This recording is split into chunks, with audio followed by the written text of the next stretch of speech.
Naam, hujambo ndugu msikilizaji na mtazamaji. Nimekukaribisha katika makala ya siku ya leo. Kama kawaida ni wakati mwafaka kabisa tunapozungumzia maandalizi ya Sabato na jinsi ambavyo juma limekuwa katika juma hili. Tunataka kuongea kuhusu maandalizi ya Sabato kwa sababu moja kwa moja nitaingia moja kwa moja na mgeni wetu kama kawa kila siku ya Ijumaa. Majina ni Orino Otiri na Juvenalis Oganga Omburo kutoka kule Seattle, Washington. Lakini vile vile nitangazia news roundup yale ambayo yamekuwa katika vichwa vya habari katika juma hili nzima, na haswa yale ambayo yanatulenga kama mwananchi wa kawaida. Kwa hivyo usiende mbali kwa sababu niko hapa kwa ajili yako na nitahakikisha kwamba tuko pamoja nawe. So kama unanipata vema kabisa ndugu msikilizaji, mtazamaji, kama unanipata vema kabisa, what I advise you to do is to click on that link. Moja kwa moja click on the link ili uongee pamoja nami na uniambie unanipata vipi ukiwa sehemu gani za ulimwengu huu. Na if you also want to talk to me live, kama unataka kuongea pamoja nami moja kwa moja katika video, nimeweka link hapo. You click on that link and join me, ensure that your video, your quality is good, your audio is good, ili tuweze kuongea moja kwa moja. Esther Kado anasema kutoka Lebanon, she's tuned. Asante sana, thank you for tuning in. So talk to me, juma limekuwa namna gani? Sabato yako umeiandaa vipi? Haya basi ni wakati mwafaka. Nataka kumleta Juvenalis Oganga Omburo moja kwa moja kutoka Seattle, Washington.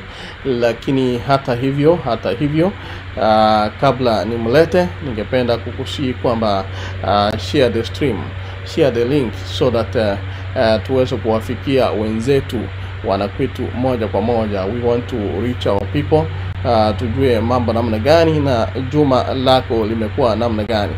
And let me know how is my audio, by the way, how is my quality. Nijulishe moja kwa moja kwa sababu niko hapa kwa ajili yako. Loni Omweshi as usual till the end kutoka kule Iraq, Baghdad. Asante sana kwa kuwa pamoja nasi kutoka Mesopotamia, Iraq. Asante sana. Difna Urina kutoka Keumbu, asante loud and clear. Asante sana Omweshi na kwa kunijulisha vile vile my namesake Difna Urina, asante sana. Sasa Juvenalis Oganga Omburo kutoka Seattle, Washington, habari ya leo? Salama ndugu yangu. Asante sana. Juma limekuwa namna gani, by the way? Namshukuru Mungu kwa kuwa juma hili ambalo amekuwa akinisaidia nikiwa ninahangaika katika kazi. Lakini naona leo amenifikisha siku ya Ijumaa, siku ya maandalio, ambayo hata mimi nafurahia kwamba leo nitaweza kuweka mafikara yangu yote niweze kuwasiliana na mbingu kwa ajili ya kushukuru ulinzi wake mwema. Hata hivyo Mungu amekuwa mwaminifu kwangu, amelinda wiki nzima pamoja na familia, na shukuru.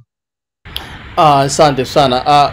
Kwa kawaida siku ya Ijumaa kama hii, wakati ambao umepita, tulikuwa tunafanya maandalizi haswa wakati wa camp meetings. Unajua mwezi kama huu sasa watu wameanza kujiandaa kwa ajili ya makambi. Sijui hapa Marekani unajiandaa namna gani katika mambo kama hayo? Kwa kweli ninapokumbuka enzi za nyuma, wakati ule ambapo tulipokuwa hasa kule kwetu Kenya, watu ilipokuwa ikifika ni siku ya Ijumaa, ilikuwa ni furaha tele, kila mtu anajiandaa.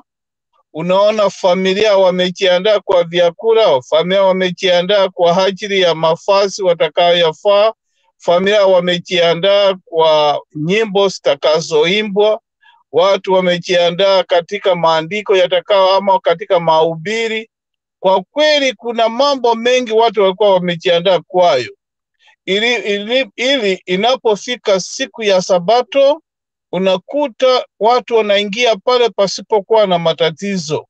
lakini kuna changamoto ambazo tumeweza kusipata hasa katika upande huu wa Marekani.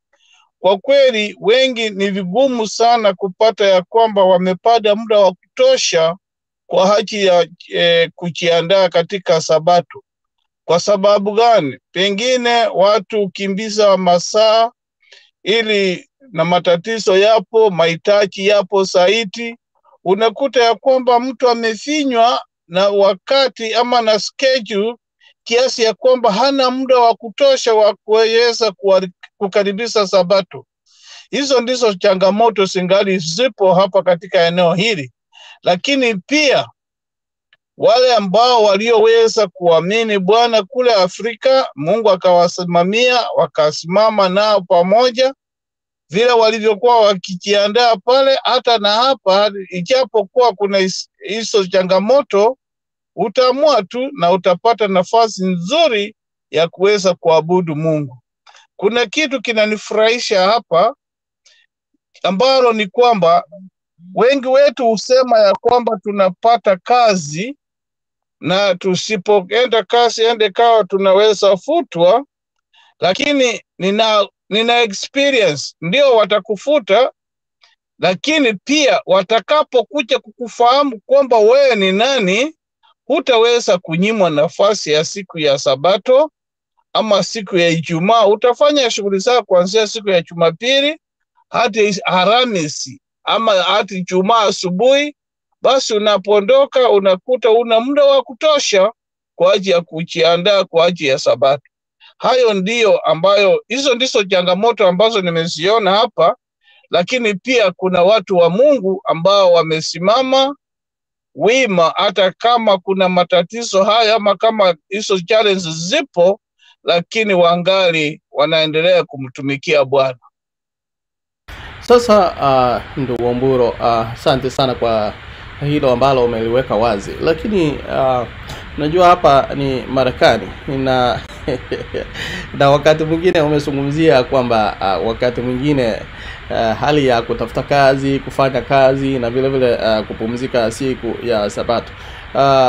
What is the need? Sasa kana kwamba kule Afrika Mashariki unajua wako katika different time zone, na watu wetu wa New York wako different time zone, kila mtu wako different time zone.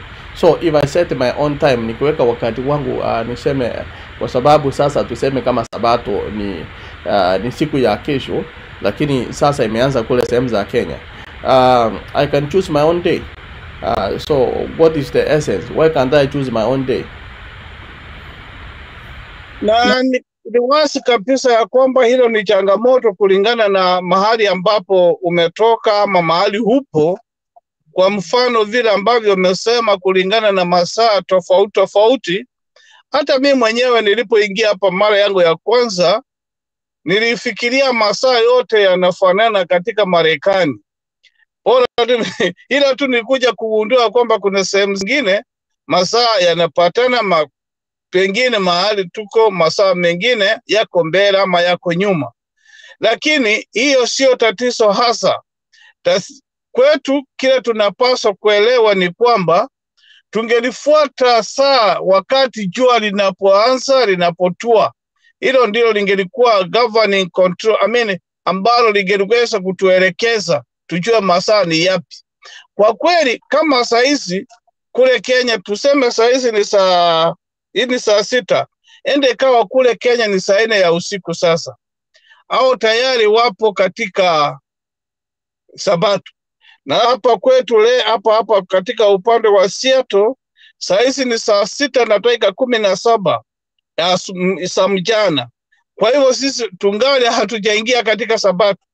Unaona? Sasa kuna sehemu zingine kama sehemu bara la Asia, wakati huu pengine nao wako nyuma. Ukiingia sehemu za Russia pia hata wako mbele. Sasa unakuta ya kwamba hizo time frame inatofautiana kulingana masingara ama kutoka hatua moja hadi inchi moja hadi ingine.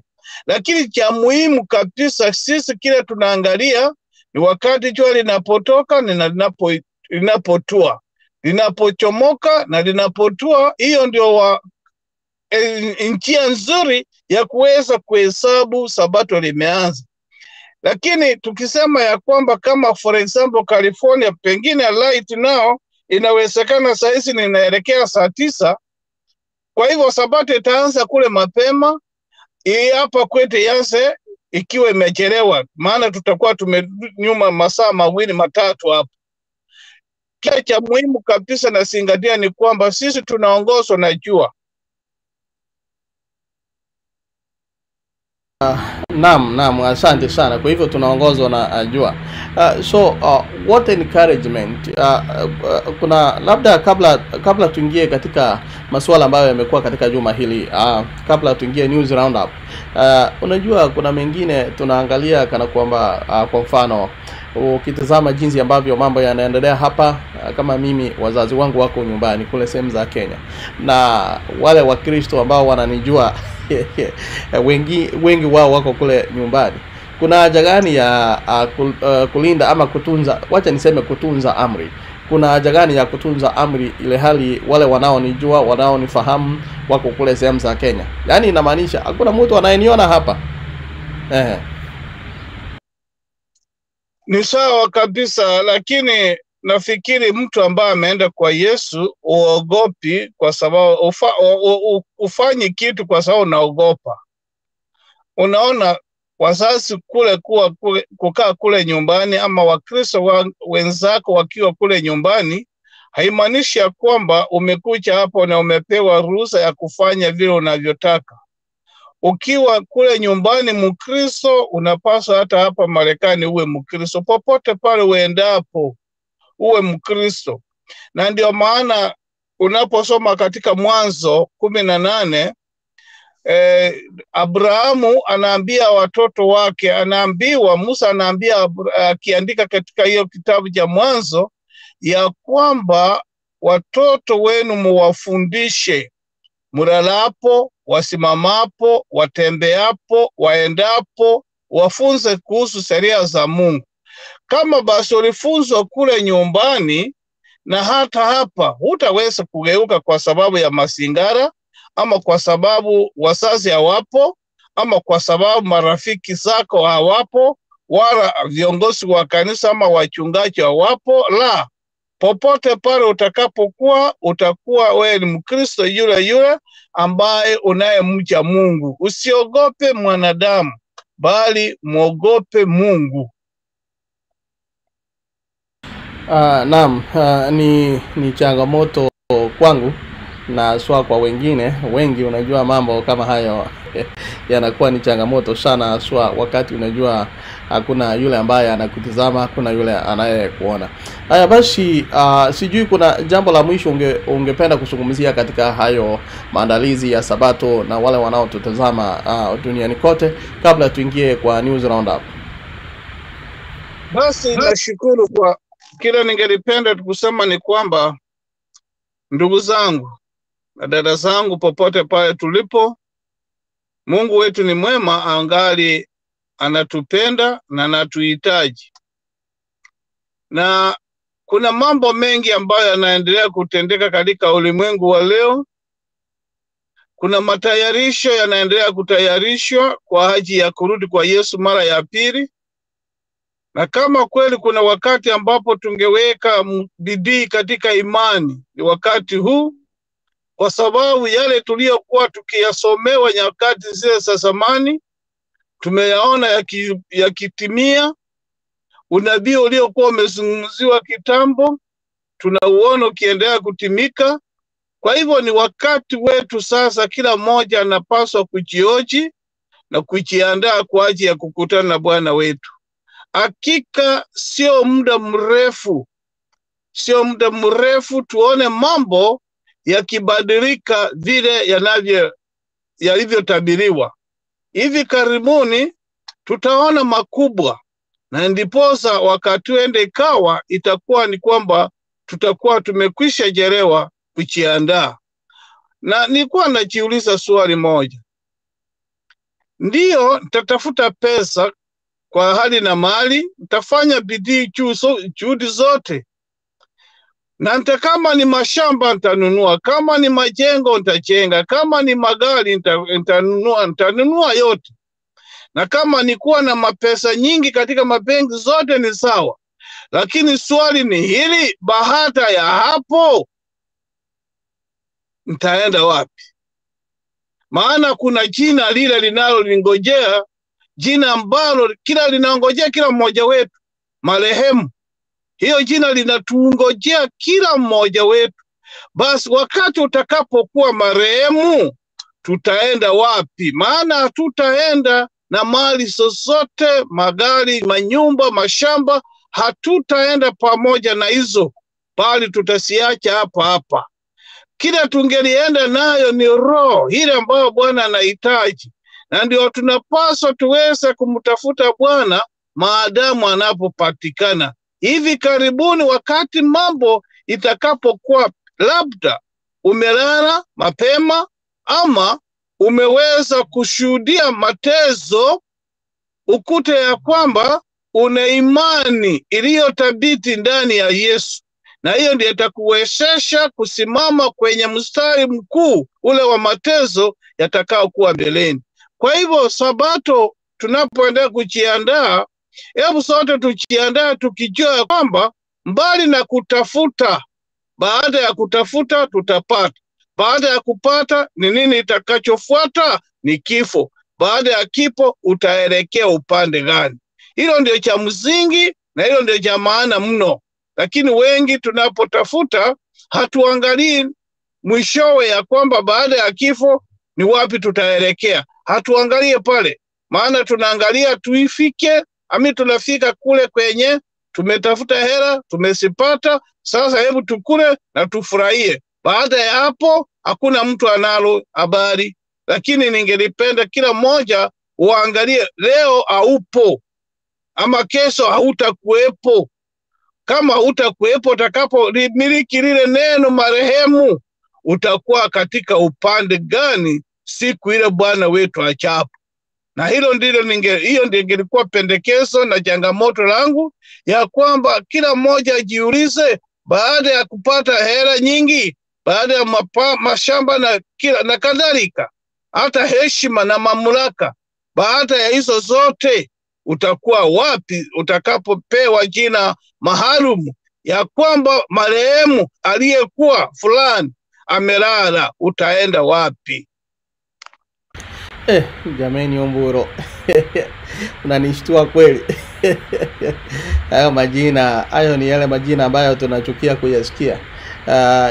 Yaani mtu, nimewahi kusoma kitabu cha Ufunuo na kinasema ile siku Yesu atakaporudi na wale watakaoshinda watapatiwa majina, watapewa majina mapya, na hilo jina hakuna mwenye atakayelijua isipokuwa wewe. Kwa hivyo wakati ambapo unasema kwamba kuna jambo linatusubiri, linatungoja hapa, ambalo litatubadilishia majina, ambalo ni kifo, na ni jambo la kuogopesha sana.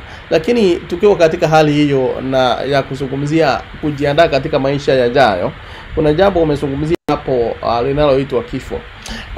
Of late, na wakati mwingi nimeona watu wakisema rest in peace, na wengine wakisema rest easy, wengine wanasema fly with angels. Na hapo awali ulikuwa umewahi kuzungumza kana kwamba hayo maneno hayafai. Kwa nini unasema matamshi kama hayo hayafai? Unajua, wakati mwingine tunaposema maneno ni mengi hapa tunayasema wakati wenzetu, na kama utaweza kuinua kamera yako juu kidogo ili niweze kukuona vizuri. Okay.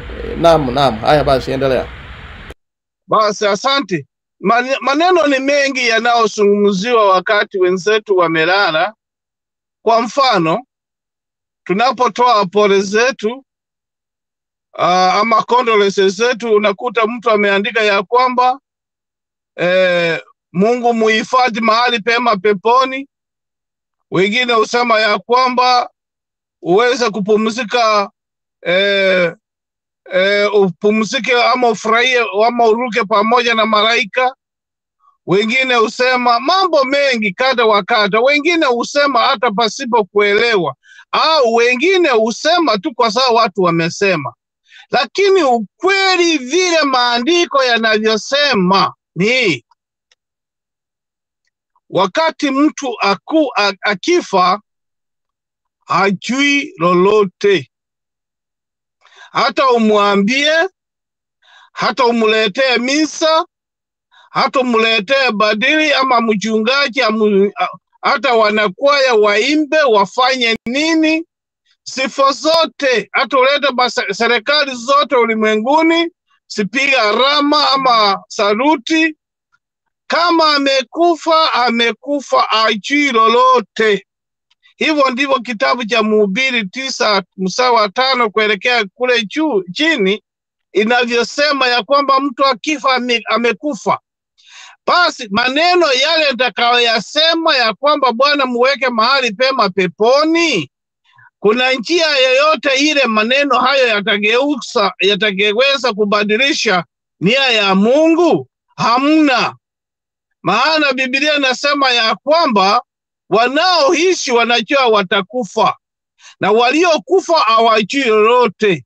Na Mungu wetu hana mahali pa kuweka mtu angojee maombi ili atakapoombewa amtoe hapo amubareke mahali pema peponi.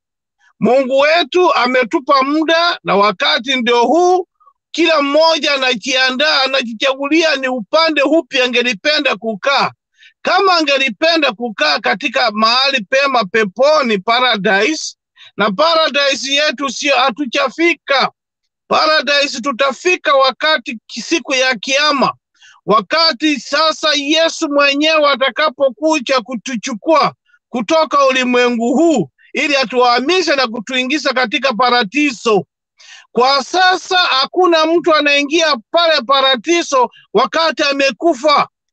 Wote ambao wanaokufa, Biblia inasema nini? Katika kitabu cha Yohana Injili 5:27 inasema hivi: saa ipo na saa inakuja wakati wote watakaposikia sauti ya Mungu, wote kuanzia mstari wa 28 na 29, watakaposikia sauti ya Mungu, wote waliokuwa kaburini wote watafufuka. Kwanza katika ufufuo wa uzima wa milele, na pili katika ufufuo wa hukumu ama condemnation, hukumu. Kwa hivyo kuna sehemu mbili ya watu, kuna makundi mawili ya watu: waliolala katika Bwana ufufuo wa kwanza, waliolala nje ya Bwana katika ufufuo wa pili. So wale ambao wote wamelala leo, wale wenzetu wanaolala leo, hata na sisi tutakapolala, hakuna haja wali muda wa kusema Bwana muweke mahali pema peponi. Kiliopo ni kwamba sisi tutawekwa kaburini, tutakaa pale ngojea siku ya kiyama, wakati Yesu atakaporejea. Na ndio maana kitabu cha Wathesaloniki, Paulo anaandikia kanisa la Wathesaloniki akiwaelezea kwamba nyinyi mjue ya kwamba ikiwa Yesu Kristo alikufa na akafufuka, na hivyo ndivyo hata na sisi wenzetu wanapokufa leo wanazikwa wakingojea siku hiyo ya kufufuliwa na Yesu mwenyewe. Kwa hivyo ndugu, waje kuharibu wakati kuniandikia majina mazuri, tembea na malaika, pumzika katika mahali pema peponi. Peponi ni kwamba wewe ukiwa umekufa, wote tutakaa pale makaburini. Hapo ndipo tutaongojea.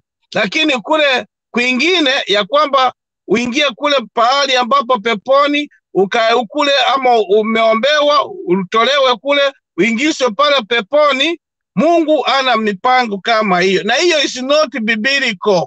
Hiyo pengine ni historia na mawazo na maabuni ya mwanadamu, lakini vile maandiko yanavyosema hivyo ndivyo ilivyo. Mtu akifa mambo yake kwisha. Kile katika kitabu cha Yohana Injili 5:24-25 anasema hivi: amini amini, mniamini mimi na yeye aliyenituma. aliyeniamini, yule mtu ambaye ameniamini amepita kutoka mauti, amepita kutoka hukumu, ameingia katika uzima wa milele. Ukiamini Yesu Kristo leo, lakini uchaingia katika uzima wa milele in reality, kwa imani uko pale. Tunaongojea tu siku hiyo Yesu atakapotuamsha, atakapotuingisha. Yeye mwenyewe ndiye atatuingisha katika ile milango ya Jerusalem mpya Jerusalem. Wakati wale malaika, wale wengine wakuanguka, wakufanya dhambi, watakapouliza kundi hili kubwa limetoka wapi? Linauliza Yesu, hao watu wametoka wapi? Na wametoka wapi? Hawa ni akina nani na wametoka wapi? Wakati Yesu atakapokuwa akitufanyia introduction ya kwamba hawa ndio waliokuwa wakipita, wakiteseka, wakitembea, wakifuata mwana kondoo, waliofua mavazi yao kwa damu ya Yesu, ndio hao nilioenda kuchukua. Sasa atakapoambia milango ifunguke tuingie mule, hapo ndio tutafurahia paradiso. Asante sana Juvenalis Omburo. Asante sana. Nataka usitoke hewani. Nataka ushikilie hivyo kidogo, niende Arizona kama nitapata ndugu Kimomi Daniel, ili nione kama nitapata ndugu Daniel Kimomi. Habari yako? Salama sana. Habari ya Arizona by the way?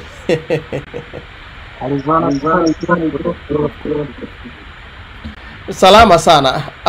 Haya maneno tunayosema rest in peace, rest easy, fly with the angels. Umesikia vile Ombura amesema. Sasa kiini chake ni gani? Ni kipi? Maana naona watu wana ni jambo gumu kulijadili najua, lakini ni jambo ambalo ni sharti tulizungumzie kwa sababu nimeona kila mtu anazungumzia hayo, na juma iliyopita ndugu Ombura aliweza kusema kwamba watu labda wasikii tukiwaambia. Sijui kiini chake ni nini, na ungesema namna gani kuhusu hili jambo? Asante ndugu yangu kwa swala hilo. Swala la mauti limekuwa ni swala ambalo limekuwa la kutatanisha sana. Linaleta utata tusipoangalia vizuri na kusoma vizuri. Pale mwanzo Mungu mwenyewe alipokuwa akizungumza na Adamu alimwambia, utakapokula tunda hili hakika utakufa. Ukifika fungu lake, yani mlango wake wa 3, shetani anaingia pale, anamwambia Hawa kwamba utakufa hakika. Yani kwa lugha nyingine, wewe ukisoma unajua, tunaposoma katika ile lugha ya kwanza ya asilia ya Biblia, ni kama Mungu alisema utakufa kabisa na kuangamia. Lakini shetani anakuja na kusema hautakufa kabisa, utakufa kidogo. Yani hivi ni kwamba utakuwa transferred, ni kama utahamishwa uende mahala pengine. Kwa hivyo kiini cha haya mambo yote tunayozungumzia, ni chanzo chake ni vile shetani alipoleta mawazo mengine kwamba haufi kabisa, wewe ni kama unahama tu. Wengine wametafsiri wakasema utahama uende, wengine wanasema utaenda jehanamu kidogo, chapo kidogo pale, utoke uende mbinguni. Wengine wanasema wewe ukishakufa unaenda direct kwake Mungu. Kwa hivyo haya ni mambo ya kutatanisha, lakini Biblia yenyewe inatuambia kwamba mtu akishakufa, ukisoma katika kitabu cha Ecclesiastes, Mhubiri 9 fungu la 5, anatuambia mtu akishakufa hata na kumbukumbu lake limekoma pale, umekufa. Na tukiendelea kuangalia, hata tunachunguza, tunapata kwamba hata Daudi aliyekufa, tunapata kwamba mfupa yake na kaburi lake linaweza patikana hapa duniani. Yani mtu akifa na amekufa na amezikwa, lakini wakati Yesu atakapokuja ndipo ufufuo utakapofanyika, basi ndipo mtu atakapo atafufuka tena. Wewe ukijiuliza swali, ikiwa watu walipokuwa kifa wanaenda peponi ama mbinguni, Yesu atarudi hapa kuja kufanya nini? Hiyo ndio swali ambapo wakati mwingine ninapozungumza na watu ninawauliza kwamba hakika tujiulize swali hivi. Mungu anatuambia kwamba Yesu, yani Biblia inatuambia kwamba Yesu atarudi tena kuja kuwachukua walio wake. Katika kitabu cha Wakorintho inatuambia kwamba Yesu atakapokuja, zile baragumu na tarumbeta zitakapolia, walio wafu watafufuka kwanza, ndipo walio hai wakutana nao hewani. Hao wanafufuka kutoka wapi? Kutoka mbinguni ama kutoka wapi? Hilo ndio swali ungejiuliza. Kwa hivyo kuna ufufuo kwa waliokufa, wako hapa, wakizikwa wanarudi mavumbini. Biblia yasema kutoka mavumbini uliumbwa na mavumbini utarudi. Tunarudi pale kabla hatujakuja kubadilishwa, sasa tuwe na miili ambayo ni ya kiroho. Kwa hivyo mambo ya kusema kwamba mtu akifa anakwenda kuresti peponi, hiyo hakuna. Yeye analala hapa hapa mavumbini mpaka Kristo atakapokuja. Kwa hivyo ni kumaanisha tunapowaambia rest easy, fly with the angels, kwa hivyo hawasikii chochote. Kumbukumbu lao limekwisha, hata imesahauliwa. Hata kama ni pendo, anasema pale, hata pendo lao limetoweka. Asante sana ndugu Kimwomi, naja kwako hivi karibuni. Omburo, sijui kama bado nakupata, lakini nakuona macho tu.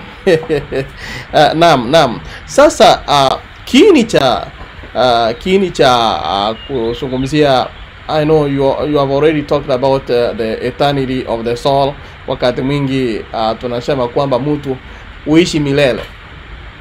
Hii taarifa ama hili jambo kwamba mtu uishi milele lilitokea wapi, na ni kwa nini basi hata kabla ya kujua hayo tunaendelea basi kuambia watu, hata kana kwamba hata kama watusikii, hata kama watujui, hata kama watuelewi, kwa nini basi tunaendelea kuyazungumzia maneno haya, rest in peace, rest easy? Kwa nini tunaendelea kuyasema, na how did it come that what is the origin really? Nataka kujua what is the origin of this, Omburo. Kuna mambo mengi ndugu yangu. Natumia kuhusu kifo na wale ambayo wamelala. Lakini kulingana na utafiti wangu na bila nimeona, na katika yale masoeo nimeyaona, Waadventista wa Sabato wa kweli hawasemi ya kwamba Bwana huyu mwenda zake aende alale mahali pema peponi. Waadventista wa Sabato wa kweli. Lakini wale Waadventista wa Sabato wa fugufugu ambao wana marafiki wengi ambao sio waamini, na hende ikawa marafiki wao wale ambao wanaojiweza, pengine wamekuwa wasomi wa kisomi cha dunia, wakati ambapo ndio naona mara nyingi wanafuata, wanapoenda kupewa pole ama kupatiwa pole, ndio naona mtu anayasema maneno pako unaangalia unasema, na huyu ni Mwadventista wa Sabato aliyeingia katika darasa la ubatizo na hata akabatizwa, na yeye ndiye anayasema haya.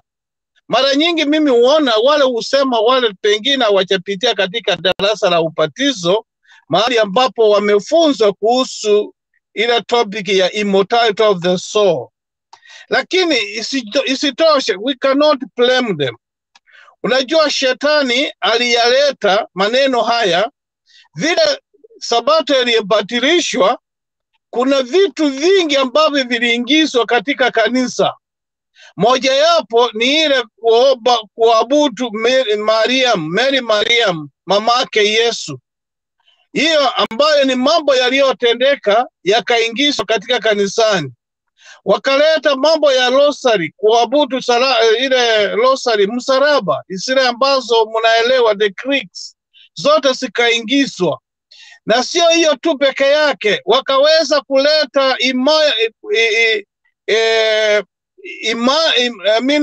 imani kuabudu kwa mitume, kama sasa mtume Paulo mtakatifu, Yohana mtakatifu, Yosefu mtakatifu, wote wakaweza, yote yaliingizwa kwenye kanisa. Isitoshe, si hiyo peke yake, walileta mambo mengi hata kuhusu mambo kifo. Sasa kuhusu wafu, tukawa na misa ama misa ya wafu, yote iliingizwa. Na ukiangalia katika mwaka wa 1850 utaona mambo mengi yaliingizwa katika kanisa, na yale yaliingizwa kulingana na mawazo, sio kulingana na maandiko. Na ndio unaona inaleta vita mpaka wa leo. Wale wasomi wanauliza, haya mlioyaleta hakika maana yake ni nini? Chanzo yake ni gani? Iko wapi kulingana na maandiko? Unakuta hamna. Ni kama sawa na kupadilisha kuabudu siku ya Sabato na siku ya Jumapili. Kwa kweli hakuna mahali popote pale maandiko yanasema tuabudu siku ya Jumapili, hamna. Lakini kulingana na mawazo ya viongozi wa dini, na hasa kulingana na ule pembe mdogo ambaye ni upapa aliyepewa mamlaka na Omburo kidogo. Singependa tuzungumzie hilo. Ningependa tubaki kwa hilo ambalo tunazungumzia. Ningependa tu, unaona nimechange makazi kwa sababu naona mvua imekuja kidogo, ndipo hata kama niko nje nimerudi hapa ndani. Asante sana wale wanaoniandikia ujumbe, nitakuja kwenu. Ningependa tusalie katika hili jambo tunaoendelea kulitafuna hapa, rest easy, kwa sababu hapo awali ndugu Kimomi amesema vema kabisa kwamba mtu ambaye tukisema kwamba mtu amefariki, huyu mtu hajui lolote. Nadhani alisoma kitabu cha Mhubiri, akasema kwamba mtu huyu hajui lolote na mtu huyu asikii lolote. Ni kumaanisha basi kama mtu hajui lolote, kama mtu asikii chochote, hiyo ni kumaanisha kwamba hata ukimzungumzia, hata ukimwambia rest easy, hata ukimwambia fly with the angels, basi hataweza kusikia na ajui lolote. Basi ningependa tusalie kwa hilo. Lakini kuna chanzo, kuna mtu ambaye alikuja akasema, you know, let me try to do this. Na kuna mtu vile I think Kimomi ndiye alisema hivyo, kwa sababu alisema kuna mtu ambaye aliona kana kwamba, unajua, kuna vita vimeanza mahali, ndiposa tukakuwa na jambo linaloitwa great controversy. Ndiposa ukaona kuna moja shetani akaanza kusema, unajua kwa nini hutakufa. Hilo ndilo jambo nakumbuka Kimomi alisema kwamba shetani akawaambia kwamba hutakufa. Kwa hivyo kuna jambo ambalo there is misinformation imeanzia hapo, kwamba Mungu amesema utakufa, lakini mwingine akasema hutakufa. Kwa hivyo hiyo mada imeendelezwa sana hapa, na ikaendelezwa kana kwamba watu waweze kuzoea kwamba ni kweli mtu hafi. Kwa hivyo nadhani, sijui kama Omburo tunaelewana hapo. Omburo, sijui kama tunaelewana. Nakupata ndugu mtangazaji. Nakupata kabisa kwa kweli. Unaona, unaposoma Mwanzo 2, naam, sura yake la 17, hapo ndio Mungu wetu aliyazungumza maneno yale ndugu wetu aliyasema, ya kwamba hakika mtakufa. Na hapo hivyo ndivyo alivyosema, na hivyo ndivyo ilivyo. Na hiyo jambo liliweza kushuhudiwa na Adamu mwenyewe, wakati Adamu kijana yake ameua mwenzake. Ndiye ameanza kuona uchungu wa ile kifo Bwana aliyoyasema. Lakini Mwanzo 3 ni ile tu ambayo amekuja amegeuza, na kuanzia pale dini ya hii ya mambo ambayo tunaozungumzia kiini chake hiko katika Mwanzo 3 mstari wa 1. Pale shetani ametatanisha yule mama mzazi wetu wa kwanza ya kwamba hamtakufa, na hilo jambo alikuachiwa pale linaendelea mpaka wa leo. Ndio naona mtu akifa, watu hatuamini ya kwamba Mungu aliyasema ya kwamba kifo hipo wakati tutakapokosa kuamini. Lakini tulipokosa kumtii, tukimtii vile alivyosema, hatutakufa kifo hii ambao tunaona. By the way, kifo ile ya kwanza, unajua Yesu aliondoa. Bwana wetu asifiwe. Kwa sababu Yesu aliondoa, akaleta kifo cha pili ambao anasema sasa aliweza wote ambao wanaoamini ndani ya Yesu wanalala. Kulala tu ni kulala, wanaongojea pumziko, wanaongojea kufufuliwa. Na hiyo ndio tunaongojea. So mtu akifa, yeye alale kaburini, angojea siku ya kufufuliwa. Naam, asante sana. Sasa Umburo, hapo tumekuja. Kwa hivyo mtu akifa ni kusema kwamba huyo mtu amelala. Na kana kwamba ukienda kulala basi sinaona ni vema tu mtu akienda kulala anaambiwa ulale vizuri. Mtu akienda kulala yani kupumzika tu unaambiwa usiku mwema. Kwa hivyo katika from there, is there any problem? Sasa kuna changamoto ambayo umesema hapo. Ikiwa mtu akifa ni kama amelala, kwa hivyo akiambiwa ulale salama, kuna shida yoyote hapo? hapo ndio tungesema hivi. Naam. Unaona hebu nilete kitabu ya Yohana Injili 11 pale chini pale, wakati kifo cha Lazaro. Habari ilipomfikia Lazaro, Yesu ya kwamba rafiki yake aliyempenda Lazaro amekufa. Unajua hata na yeye alichukua muda baada, ukikumbuka ya kwamba Lazaro alikuwa amemaliza siku 4 katika kaburi na hata ameosha amenuka pale.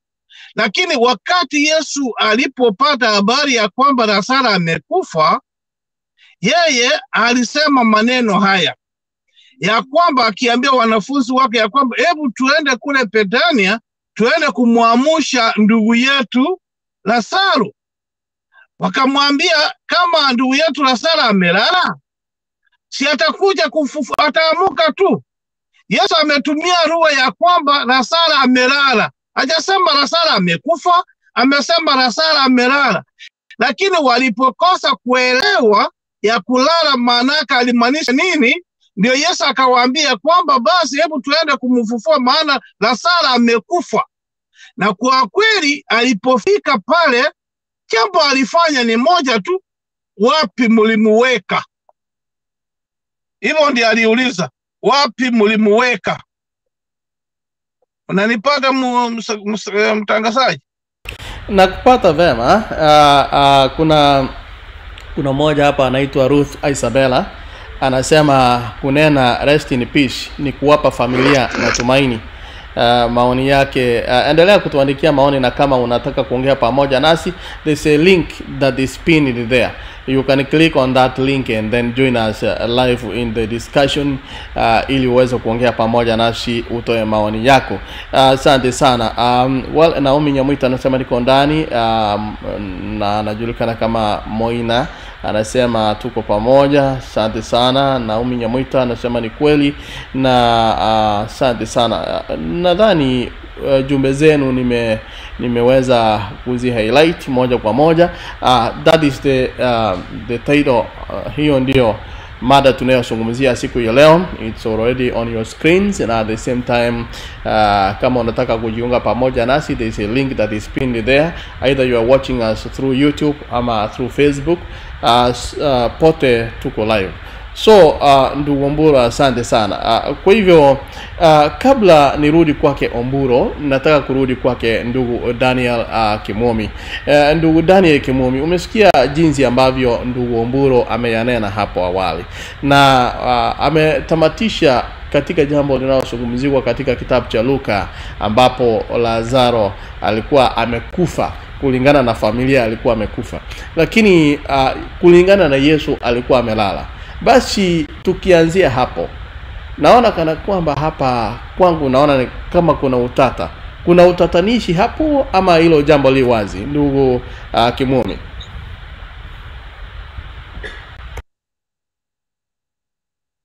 Ndugu mtangazaji, kwa hakika hapo hapana utata hata kidogo. Kitu Yesu alitaka kuhakikishia watu ni kwamba yeye ni ufufuo. Alitaka kuambia kwamba kuna uhai, kuna maisha baada ya kufa. Hapo alikuwa anaangazia ufufuo, na ndiyo sababu ndugu Mburu alipozungumza amefikia mahali anasema mwisho akaenda akamfufua Lazaro, kuhakikishia wao kwamba hakika analolisema ni kweli. Kwa hivyo kitu kilichoko ni kwamba tukisema mtu aliyekufa, aliye katika Kristo Yesu, ndiyo Biblia inavyosema katika Ufunuo, ni kwamba anayekufa katika Kristo Yesu, huyo analala tu. Kwa sababu gani? Yesu atakapokuja atamuita na atafufuka. Hiyo ndiyo maana yake, lakini kufa kupo. Kwa hivyo mtu akishalala yake, tulisema vizuri kabisa, na tena ni Biblia iliyotuambia, tunaweza hata kuyarudia kuyasoma pale. Sijui mnapenda tukisoma Biblia? Mkisoma kule kwenye Biblia inasema kwamba mtu huyo amekufa kabisa. Hebu sikiza tusome, sijui nina ya Kiingereza tu, tutasoma ya Kiingereza kwa hivyo labda sema naweza soma Kiswahili. Okay, soma Zaburi 1:17.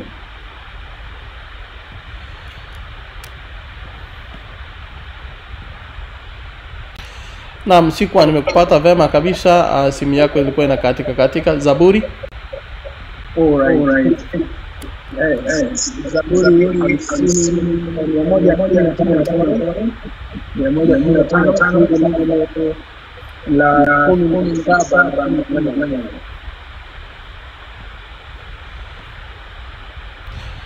Zaburi 115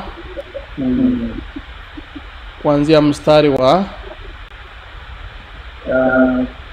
16. Naam, 17 inasema, sio wafu wanaomsifu Bwana, wale washukao mahali pa kimya, bali ni sisi tunaomtukuza Bwana sasa na hata milele. Maana yake ni kwamba wao wakishakufa pale hakuna kitu ambacho wanafanya, kwa hivyo hata hawasikii. Fungu lingine utalisoma, ni haraka, najua hapa mambo huwa ni chap. Ni 146, hiyo Zaburi 146. Soma fungu lake la 3 la 4. Malizia la 3 na la 4 tu. Naam, basi hapa Zaburi 146 mstari wa 3 inasema, usiweke tumaini lako kwa wakuu, kwa wanadamu ambao hufa, ambao hawawezi kuokoa. Mstari wa 4 inasema, roho yako itokapo hurudi mavumbini, siku hiyo hiyo mipango yao yote hukoma.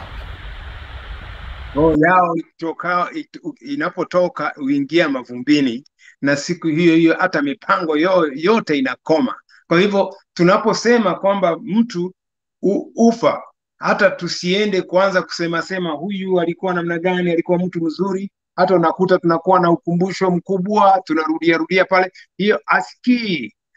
Ukitaka ndio sababu mimi huambia watu kwamba ikiwa tunataka kumshukuru Mungu, kumshukuru Mungu na kumsifia na kumsherehekea mtu, tumsherehekee akiwa hai, akiwa anaona, kwa sababu akishakufa yote yale tunayofanya hapa tunapoteza muda tu. Hayo hayaoni, hayasikii. Hata mwingine amesema hapo kwamba tunasema kwa kufariji wale walio hai. Walio hai hatuwafariji kwa kusema kwamba Mungu weka mahali roho yake mahali pema peponi, ama kwa namna gani. Huyu hata tukisema namna gani hata mweka mahali pema kama hakuwa ameamua kuwa ndani ya Yesu. Kwa hivyo tujue kwamba wakati wa kujiandaa ni sasa, wakati ambapo huko hai. Asante ndugu yangu. Wow, usiende mbali ndugu Kimomi, asante sana. Asante sana kwa hayo ambayo tumeweza kuyasoma siku ya leo. Ndugu msikizaji na mtazamaji, this is your program.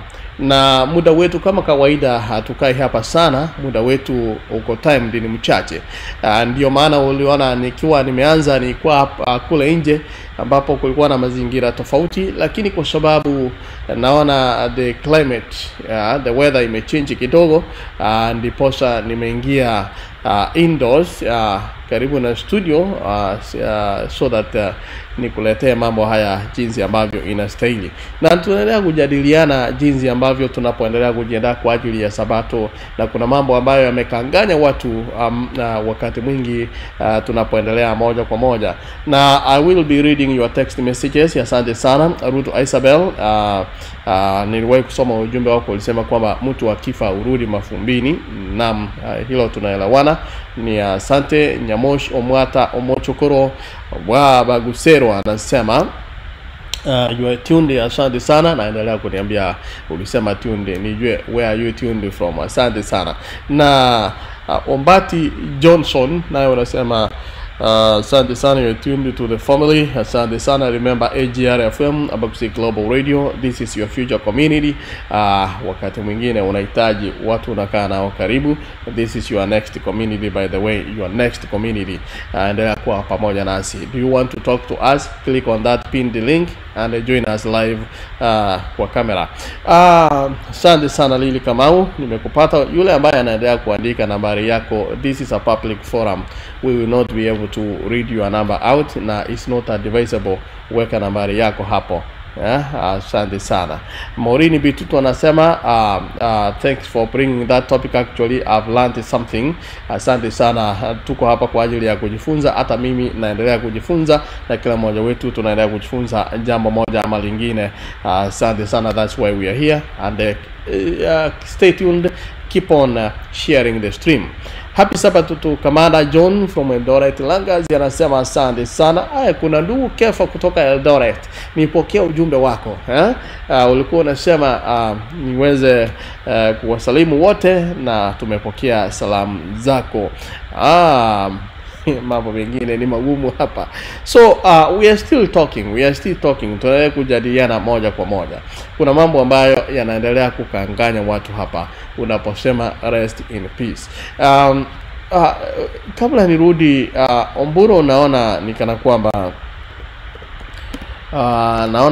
kwamba Omburo ametoka kidogo. The acronym hiyo inajulikana kama rest in peace. Inatoka from a Latin phrase which is with the same meaning. Inasema requiescat in pace. Yani inasema may the deceased person yule amekufa alale vizuri. Kwa hivyo wakati mwingi unapoangalia the Christian gravestones in the 8th century, wakati kama huo wengine hatukua, lakini unaona kana kwamba jambo hilo limeanza kupata umaarufu kidogo. Limeanza kupata umaarufu kidogo. Lakini kulingana na Omburo, kama ulitupata hapo awali, alikuwa anasema kwamba hili jambo ni kama lilianzia mahali, na kuna mtu ambaye alikuwa anataka watu wajue kwamba mtu akifa anaishi milele. Lakini naye ndugu Kimumi tumeanza naye pamoja, akatupeleka kule Genesis, kitabu cha Mwanzo, ambapo tumejifunza kwamba hakika Mungu alisema ukila lile tunda hakika utakufa. Lakini shetani kaingia naye badala yake akasema ukila hautakufa. Kwa hivyo kuna vita vimeanza hapo, ndipo unapata mtu unapozungumza jambo fulani, kuna watu ambao wanabadilisha. Kutoka Saudia mpaka Kiango pamoja na abantu ba Nyaboterere Bondonya watching live. Asante sana Lydia Zami, na anajulikana kama Wilson, anasema pamoja. Mwasi. Isabel, I think I read your message. Asante sana, nilisoma ujumbe wako. Naomi Nyamuita anasema tuko pamoja. Asante sana. Sijui, let me see kama kuna ujumbe sijaleta hapa. Okongo anasema amina. Asante sana kutoka kule YouTube. Boniface Bundi, Koleta Njuguna anasema good. Anaitwa Boniface Bundi anasema tunatazama pamoja.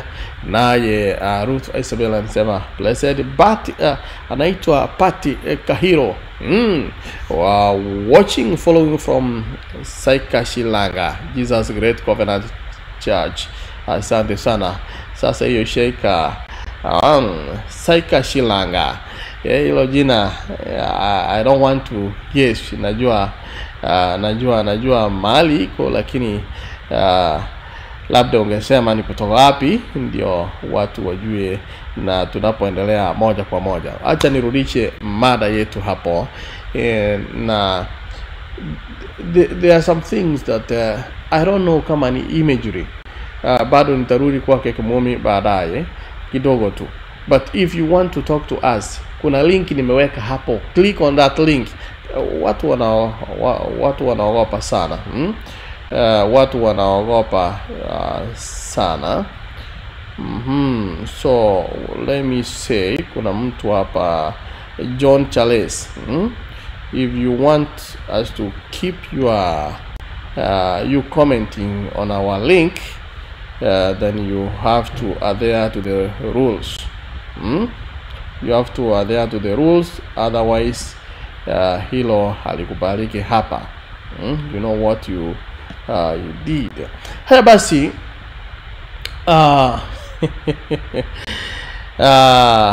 unasema sauti hakuna. Let me see.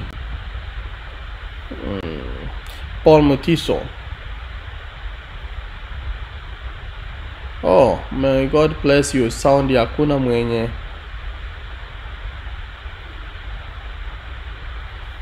I don't know what you mean. Kama mtu akifa hata sauti hakuna. But I hope mnanipata vema, because tunaendelea moja kwa moja. So I'm almost done. Niko karibu kutamatisha, lakini kuna jambo jingine hapa. Bado naona watu wanaendelea kuswahilisha maneno. Watu wanaendelea kuleta vocabularies. Unajua jinsi ambavyo tunapoendelea, wakati muda unapoendelea kusonga, watu wanatafuta vocabularies. Kuna ndugu Kimomi, kuna mambo ambayo ulikuwa unayajua kwa lugha ya Kiswahili kule sehemu za Kenya. Siku hizi ukienda kuongea Kiswahili sanifu, kuna wale ambao watakushangaa, washini huyo jamaa anasema nini? Na kuna lugha ambayo sheng imeingia ndani.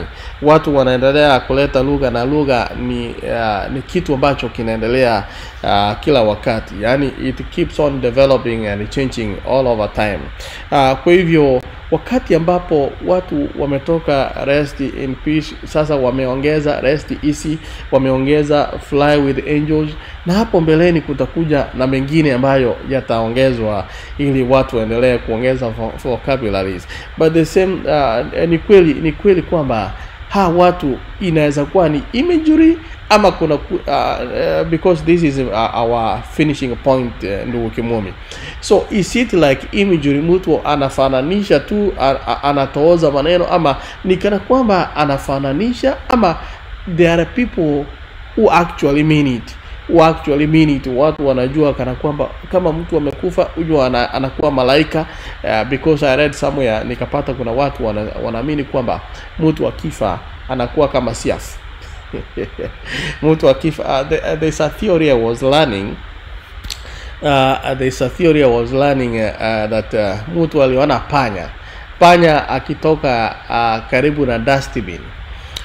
Sasa wakati ambapo ameona panya anatoka karibu na dustbin, Huyu mtu akafikiria akasema kwamba nimejua mahali panya anatoka. Ile uchafu tukiweka pamoja, tukichukua kwa dustbin, ile uchafu ukikaa sana unakuja unageuka unakuwa panya. And then that person came up with a theory that if you collect your dust, your trash, unaweka pamoja, unaweka katika trash can, all of a time ikioza inakuja inageuka inakuwa panya. So there are so many theories that people come up with whenever we talk about such things. So could it be also that there is a theory that mtu akifa anageuka anakuwa kama anakuwa siafu, labda anakuwa like the ant, labda anakuwa malaika anaenda kuruka. So kulipi watu wanaamini kweli ama ni theories ndio ukimwona?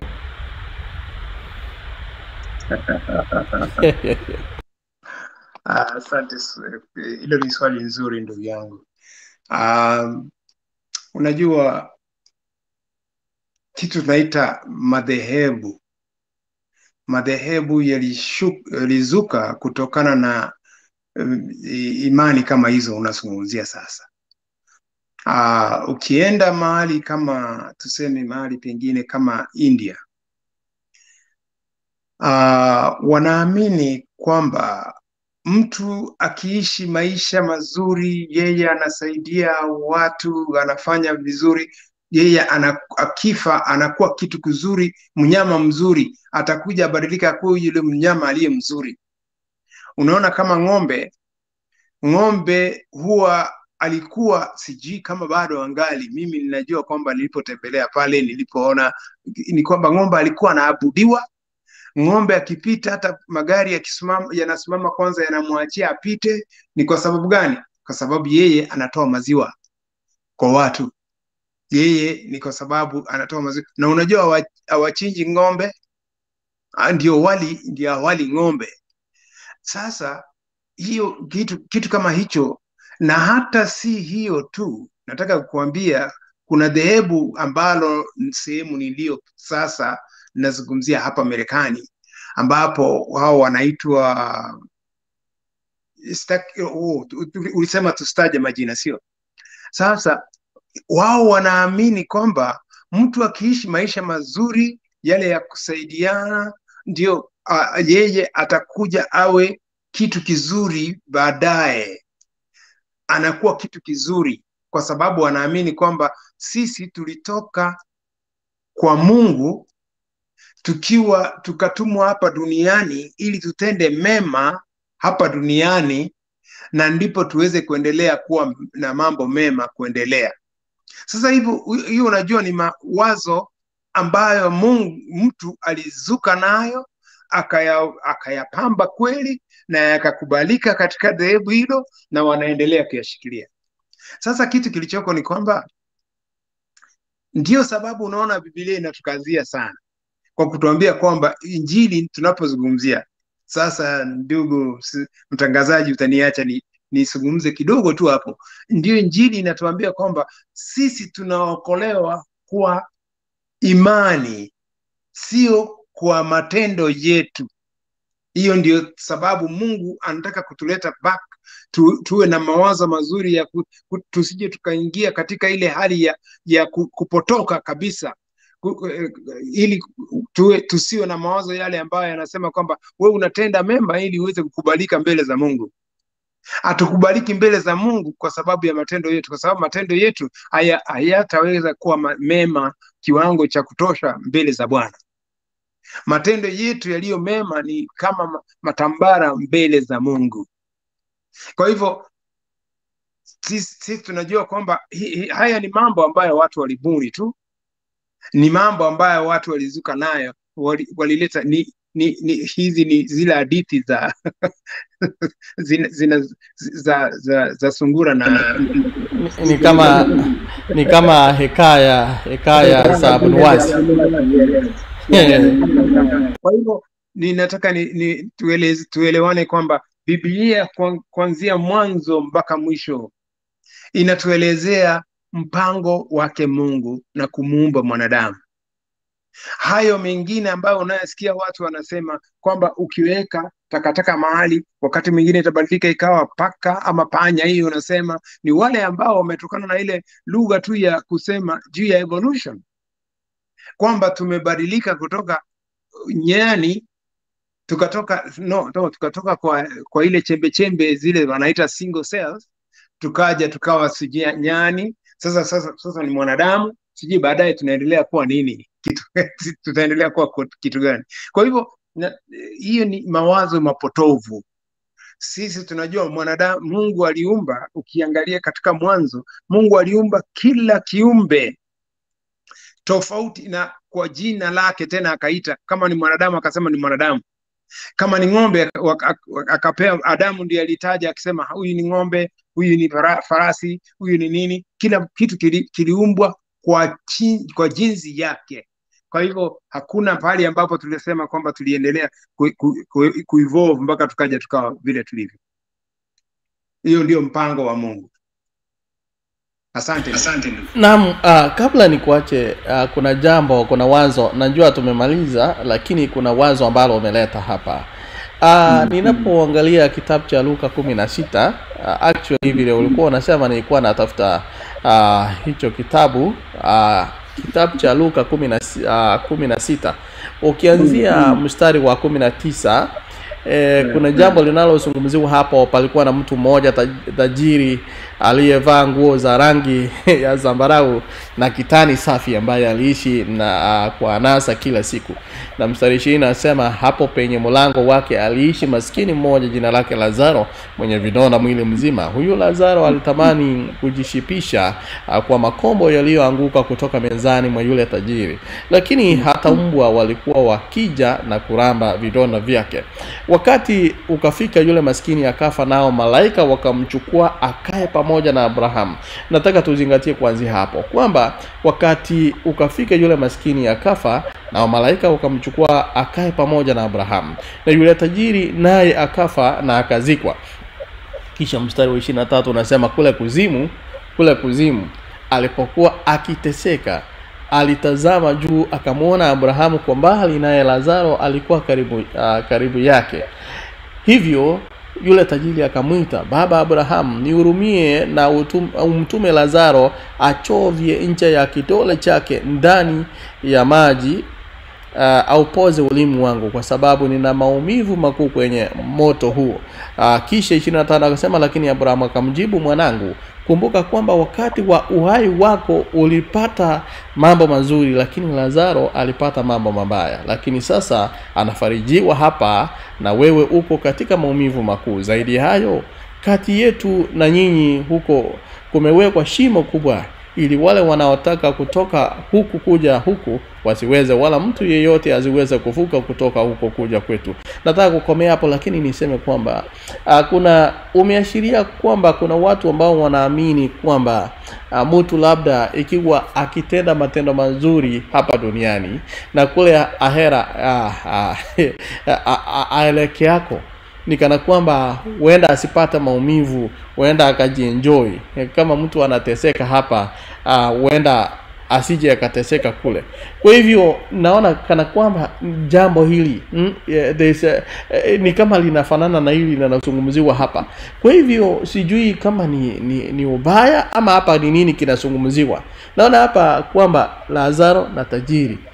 Kwa hivyo inamaanisha ni kweli mtu ikiwa atatenda mema hapa, kule kuna uhai pale, kuna uhai, yani mtu akifa huenda wananong'onezana na jambo kama hili hutokea, ama inamaanisha nini hapa? Asante, nitazungumza kwa kifupi kwa sababu naona kuna pastor na nini. Sawa. Nataka niseme kwamba hapo sasa ndio umeguza donda lile ambalo tulikuwa tukizungumzia zaidi. Hapa ndio chanzo cha haya mambo tunayozungumzia haya yote ya rest in peace and whatever. Na mimi nataka nikwambie, Biblia hii tunayoisoma iliandikwa kwa methali, ikaandikwa kwa I don't know, it's written in Proverbs, and it's also we have to understand it, what language, what was being addressed here? Ni nini ambacho Mungu ama Yesu alikuwa akizungumzia? Ni Yesu alikuwa anazungumza na alitaka kufunza jambo fulani. Yeye ukitaka jua mambo haya yote vizuri, alikuwa akizungumza juu ya unaona kutoka pale juu anasema the parable of the shrewd manager. yani alikuwa anazungumza juu ya hizi parables ambazo alipokuwa akizitoa, alikuwa anazungumzia, anataka kufunza kitu kwamba wale watu ambao wanaishi hapa duniani wakijifurahisha yao wamepata malipo yao. Hiyo ndiyo alitaka kusema tu, sio kwamba watakuwa huko tena watakuwa wakiwasiliana. Hakutakuwepo na kuwasiliana na wao tena na wale waliokufa na walio hai kuwasiliana, no. Ama walio jehanamu na walio mbinguni wawasiliane, no.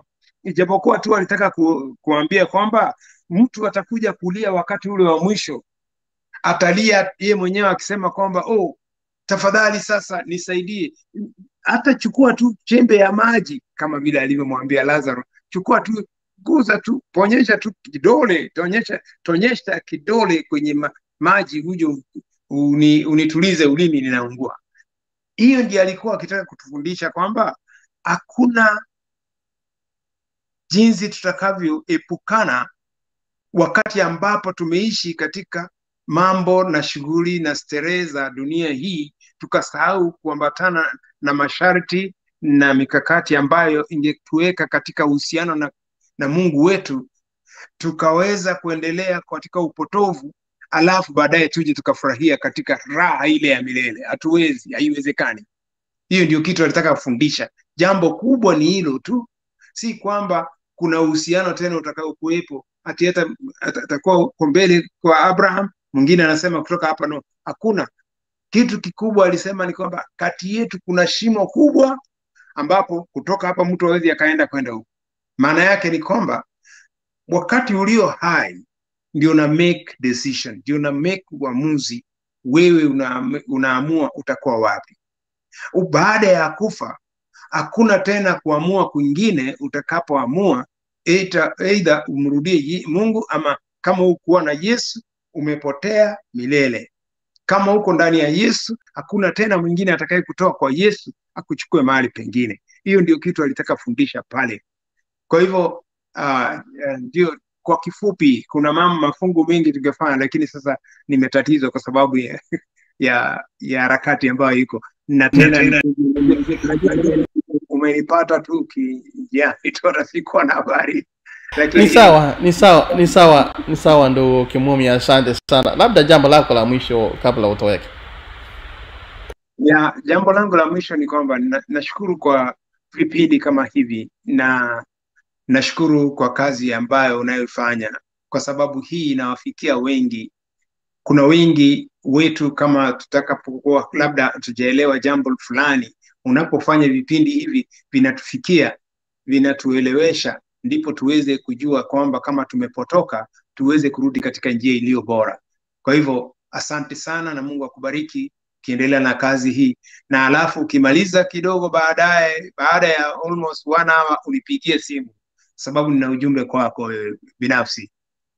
Naam, asante sana ndugu Kimumi. Wanakwetu hapo Arizona wasalimu. Najua sasa hapo ni saa 7 na dakika 21. Nikizungumzia saa 7, unajua sisi Marekani ya kati ni saa 9 bado. Nazungumzia saa 9. So they are like 2 hours behind us. Asante sana. Na hayo ni maumbile ya Mungu, na hapo ndipo nilianzia siku ya leo, by the way, kuzungumzia nyakati, the difference in time. Asante sana. Huyo amekuwa ni ndugu Daniel Kimumi akiwa moja kwa moja kutoka Arizona. Na ndugu msikilizaji, mtazamaji, naona muda wangu umeenda sana, na ningependa kutamatishia hapa. Niseme asante sana kwa kujiunga pamoja nami katika mada ya siku ya leo. Na kama ulitaka kuongea pamoja nami na hukuweza, ni kwa sababu you did not click on the pinned link. If you did, ungekuwa pamoja nami haijalishi uko sehemu gani ya ulimwengu huu. Kwa hivyo it is because you did not click on that link, otherwise you could be talking to me live. Wale ambao mnanitazama katika mtandao wa YouTube, asante sana. Wale mnaonitazama kutoka Facebook live, asante sana. Wale mnaotutizama kutoka Twitter live, asante sana, na LinkedIn we are also live, kwa sababu this is your next community. Na nimebarikiwa sana katika mada na jambo hili la siku ya leo. Kwa hivyo tutaanzia hapo. This is where we will begin. Asante sana. I will begin from here, kitabu cha Luka 16, ili tuweze kujua ni lipi ambalo linalozungumziwa wakati ambapo tunazungumzia hadithi ya Lazaro na yule ambaye alikuwa ni tajiri, wakati ambapo mtu anaishi maisha ya hapa dunia na wakati ambapo mtu ametoweka. Ni kipi ambacho kinakuwa kinaendelea wakati huo? Basi na nikitamatisha, basi in the news roundup, kuna jambo ambalo ningetaka kuzungumzia hivi karibuni, kwa sababu kule sehemu za Kenyatta National Hospital imeambiwa hivi karibuni kuanzia mwezi wa June, niliambiwa mwezi wa June ni kama walk in haitakuwa, hatutakuwa na walk in, so you have to be referred to go to Kenyatta National Hospital. Hilo ni moja ambalo lilitufikia, na kulikuwa na wengi waliumia, scores were injured in Pamburi gang attack, na hayo yalikuwa within this week. That was on Monday evening after a machete. Watu walikuwa na panga waliweza kuingia kule Pamburi kule Mombasa County, wakaumiza watu. Na yale ambayo mengine tulizungumzia ni Africa, lile ambalo ni muhimu zaidi kwangu. African government must digitalize to be innovative. Najua hilo ni jambo ambalo nitazungumzia Jumapili hii, kwa sababu we are talking about the digital technology. If Africa needs to be innovative, it must digitalize their government. Kama sasa kuna mambo ambayo yanaendelea kutendeka kwa haraka, na kwa vile hii digital era imekuja kuna mambo mengi ambayo yametendeka hapa. Na mwisho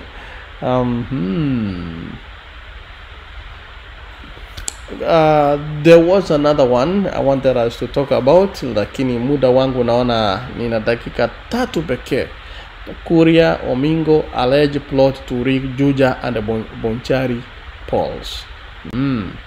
Hayo ni yale ambayo nayo yalikuwa katika vichwa vya habari juma hili, na hayo tutayazungumzia siku ya Jumapili kwa sababu muda wangu umeyoyoma. I just want to say thank you for tuning in, and thank you for sharing the stream, like, subscribe. Adamoso, najua kuna jambo ambalo nimesahau. Whenever you have subscribed, that's not enough. Also share the stream, share your pekee, watch. The more you keep watching, the more views you keep on giving us, and that is the support that we need. Wakati mwingine si pesa tu, si lazima tuje tuseme kwamba tuchange pesa, tuseme support us through that way. No, you can support us by clicking that link, by subscribing to our YouTube channel, by watching and sharing the stream. Uwe na Juma Mosi njema wale ambao wanaabudu kesho, Sabato njema wale ambao wanaabudu Jumapili. Tutakuwa pamoja nanyi katika mpangilio wa Sayam Katholiki, kwa hivyo usiende mbali, tuko pamoja nanyi.